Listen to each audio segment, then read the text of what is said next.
Welcome to Maine Public News Connect, original news stories from Maine Public Radio, airing weekly in Spanish, French, Portuguese, Somali, and English.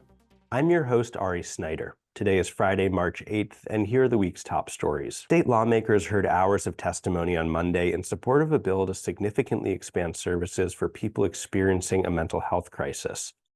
Lawmakers considered several bills this week that are related to last October's mass shooting in Lewiston. One measure that has received broad bipartisan support would create at least 6 crisis receiving centers, where people experiencing mental health or substance use issues could receive immediate help. Modeled after a facility in Portland that has served more than 1,200 people in 2 years, the crisis receiving centers are touted as a better alternative to taking people in crisis to an emergency room or to jail. Hundreds of Maine college students marched through Portland last weekend calling for a permanent ceasefire in Gaza. The event was organized by Maine Students for Palestine and was part of a global day of action that saw protests all over the country. The student group is part of the Maine Coalition for Palestine, which is calling on the Biden administration to stop sending weapons to Israel. Also last weekend, Vice President Kamala Harris called for an immediate temporary ceasefire. Gaza's health ministry says 30,000 Palestinians have been killed in the war. A union representing state workers has filed a complaint calling on the administration of Governor Janet Mills to complete a study analyzing the compensation and classification of state employees.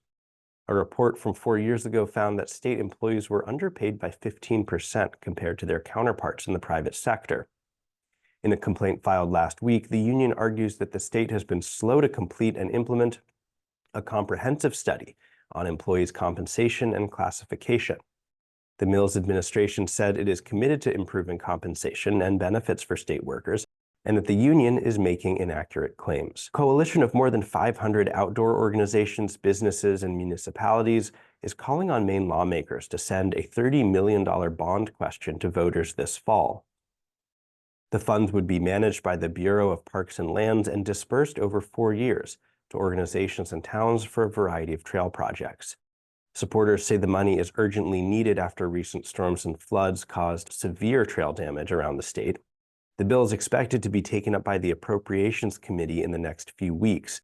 It needs a 2/3 majority in the House and Senate and the governor's approval in order to be placed on the November ballot. This has been Maine Public News Connect. We'll see you next time.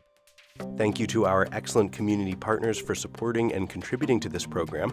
Maine Public News Connect has been made possible by individual supporters and foundations from across Maine, as well as Koo and Patricia Yuen, cPort Credit Union, Hannaford Supermarkets, MaineHousing, and IDEXX. Maine Public News Connect is made possible by Koo and Patricia Yuen, committed to bridging cultural differences in our communities. Juntos. Ensemble. Warajir.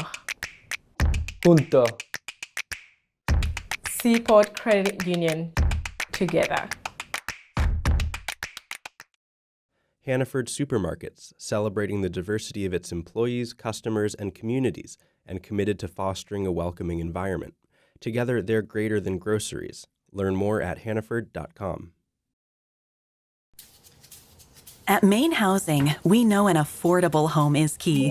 Our first home loan program offers Mainers low interest rates and down payment assistance on multi-unit properties. Learn more at MaineHousing.org. You can compare plans and get financial help to lower your cost at CoverMe.gov, a resource for finding health insurance that fits at a price that works. Good work lives here. The Maine Apprenticeship Program gives you a paid job and training.